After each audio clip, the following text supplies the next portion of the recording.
All right, left-hand side of the screen, we're still looking good. Dow's up about 120, narrowing gains, though, for the S&P and the NASDAQ. David Nicholas with me this morning. Okay, I read your stuff. You're saying one more rate hike, 25 basis points, and done. That's a very bullish outlook, isn't it? Stuart, it is. I mean, we could see the lowest CPI inflation reading in over 2 years, down from 9% to what could be a little bit over 3%. And why is that? Used car prices are coming down. Energy's coming down. Goods prices are coming down. Here's where we're still seeing inflation. We're still seeing inflation in the housing and shelter costs and also in service inflation. And why? Because service inflation is really tied to wages. Wages have stayed stubbornly high. So I'm looking for some improvement there. I think we'll start to see some. But I think that the tell for the market this week will be that the worst for inflation is behind us. I think the bears are wrong. I think we get a bullish run up for the markets this week, and it has everything to do with that report we're going to get on Wednesday, Stuart. Oh, we like the sound of this. Okay, next case. What's the biggest risk to the market right now? Well, I've been pretty clear on this. You've talked about it's geopolitical risk. Look, we're in the middle of a war in Ukraine. America is very involved with that through funding the war, through ammo and equipment. But you also have the China risk. This is something I'm watching very closely.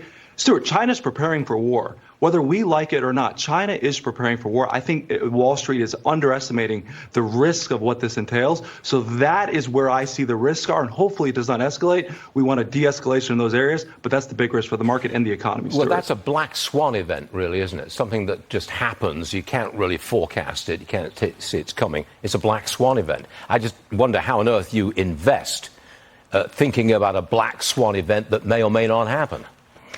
Yeah, Stuart, in my business as an advisor, that's the hardest risk to diversify against, is the risk that we don't know. But you got to watch that, and which is why you want a balanced approach. We like treasuries and equities here, because if there's any volatility in the market, treasuries will provide that good support for the portfolio. Yeah, we just put up on the screen just a couple of seconds ago, the yield on the 6-month treasury is 5.52%. That's way above the inflation rate. That's not exactly a bargain, but it's not a bad yield, is it?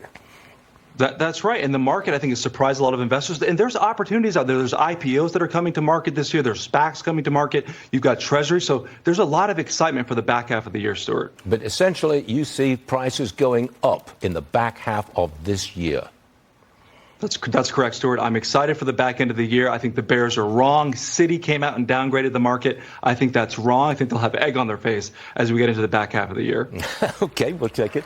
Thanks very much indeed, David. We'll see you again real soon.